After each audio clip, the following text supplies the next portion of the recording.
there was a scramble for Africa, and then European powers, like, quote unquote, left. They didn't really leave. Their methods are still ingrained in the structures of those African countries that they, essentially like said, oh, you're an independent country now.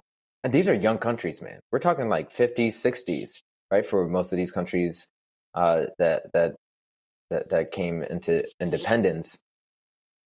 But so much of Europe, so much of the US definitely still has a strong hand in the affairs of Africa. And the one country I can speak to probably the most is Ethiopia, right? Because one, personally, it's something that's affected me. My family had to flee when there was a transition in government. Communist government fell, and then a dictatorship took over, and it was not a situation that would allow my parents to create a stable home for themselves and their young kid at the time, right? So I have the personal aspect of it, like we're personally affected. And even to this day, when you look at it, America's involvement in Ethiopia with everything that's going on, with TPLF and the terrorist organization that's trying to take back power again.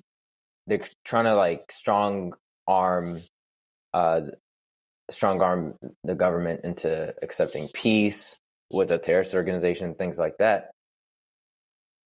And it's all based off of American interests. They don't care about what the people's interest is. Most of the Ethiopians don't. When there's like a hands-off movement and a no more movement and things like that, it's related to, if you don't have something positive to bring to my table, then I don't want you at my table.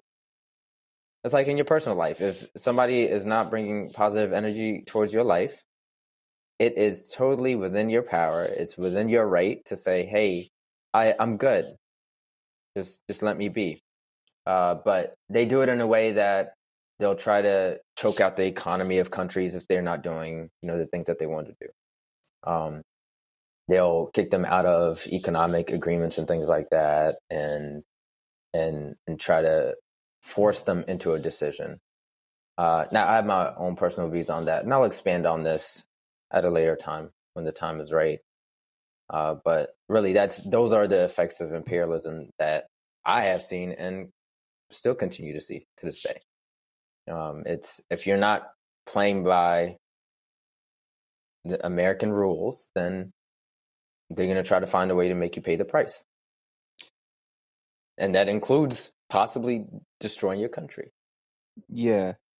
It's really interesting, right? Because imperialism, I think the way that we've started seeing it with how America has come into power and kind of forced their decision on, geopolitics, um, is really difficult because, you've had Russia and China doing their thing too. And it's, in a way, they're also showing what, I'm not sure if it's the proper term, right? But they're showing their imperialist tendencies, right? We're hearing about Russia trying to invade Ukraine and China taking Hong Kong back and Taiwan. And, I'm sure that's not going to stop. They're going to keep trying to expand their borders. So that's imperialism in a way too, right? So was America's hand forced in a lot of the situations that, we just